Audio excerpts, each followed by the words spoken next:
In education, it is important to continually evaluate the progress of students.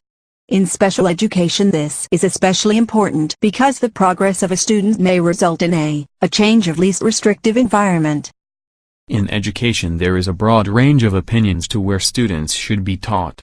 Should all students be included in a general education classroom no matter their intellectual ability, or should students be confined to a dark corner of the school? My answer is that it depends on the student. Inclusion is great in theory.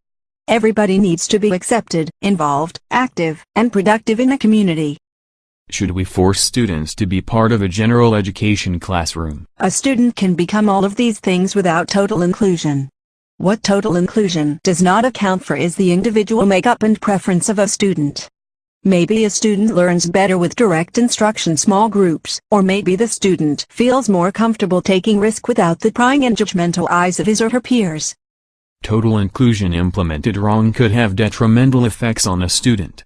It could cause a student to feel stupid, or not accepted, which would diminish any love of learning. So we should have students who are different locked in a dark corner of the school? No. Each student should have the best and most suitable learning environment possible. Some students might benefit the most from supported inclusion. Supported inclusion is when the teacher is able to differentiate his or her classroom to promote learning in all students. Supported inclusion also focuses on academics and social well-being. The most important placement factor must be the individual needs of the student. Students need the option of both inclusion and alternative placement.